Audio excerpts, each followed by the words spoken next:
दिवाली एक ऐसी रात जहां अंधेरा हमेशा हार जाता है रोशनी के आगे। पर क्या हो जब अंधेरा इस रात रोशनी से लड़ने के लिए उठ खड़ा हो। स्वागत है आप सभी का दिवाली की इस भयानक रात में। चलिए साथ मिलकर देखते हैं क्या हुआ इस रात को ऐसा।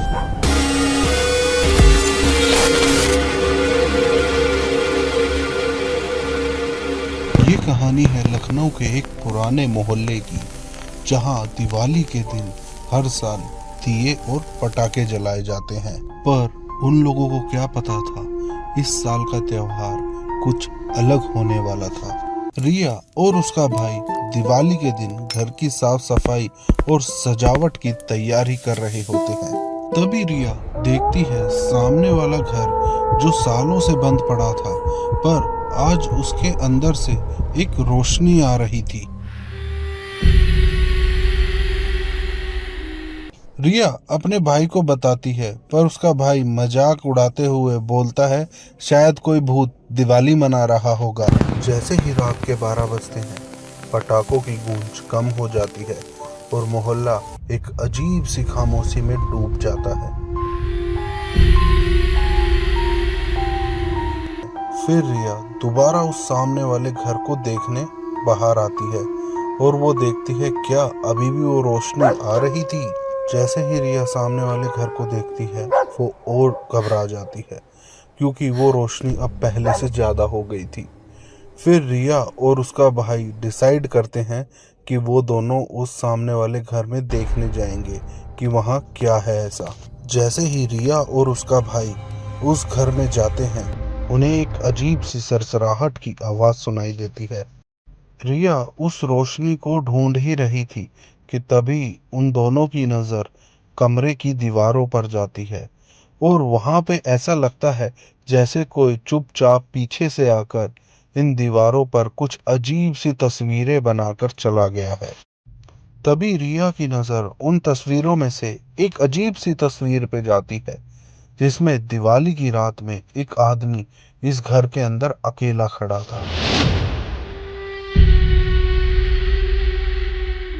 पर फोटो में उस आदमी का चेहरा ठीक से नजर नहीं आ रहा था, मानो जैसे किसी ने उसको मिटाने की कोशिश की हो। बस एक लाल आंख और पीछे काला साया नजर आ रहा था।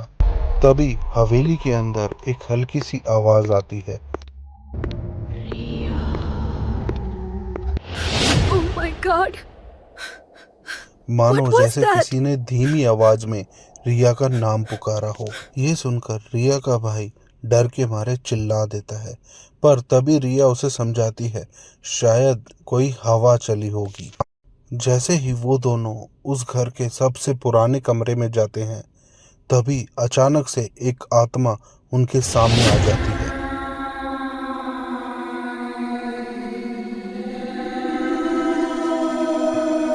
वो आत्मा काफी डरावनी और एक काली साड़ी में लिपटी हुई थी, जिसमें उसका चेहरा भी ठीक से नजर नहीं आ रहा था, बस एक काला साया जैसा लग रहा था। रिया और उसका भाई उस आत्मा को देखकर एकदम डर जाते हैं। फिर वो आत्मा धीमी आवाज में रिया को बोलती है, अब तुम में से कोई नहीं बचेगा। ये सुनकर दोनों के दोनों भागना शुरू करते हैं। वो भागते हैं पर उन्हें रास्ता कुछ भी समझ में नहीं आता, मानो जैसे पूरे घर का रास्ता बदल गया हो। तभी रिया को याद आता है कि पुराने लोग कहते थे ये भूत और साए दिवाली की रात सबसे ज्यादा ताकतवर होते हैं और उनसे बचने का बस एक ही तरीका है कि अपने आसपास किसी तरीके से बस रोशनी उजागर करनी होगी। तभी रिया का भाई अपनी जेब से एक दिया निकालता है और वो उसे जला देता है। जैसे ही दिया रोशन होता है, आत्मा उस रोशनी को देखकर थोड़ा सा पीछे हट जाती है। तभी घर में एक ठंडी हवा आती है और वो आत्मा गायब हो जाती है। पर घर में एक आवाज गूंजती है, मैं अगली दिवाली वापस आऊंगी।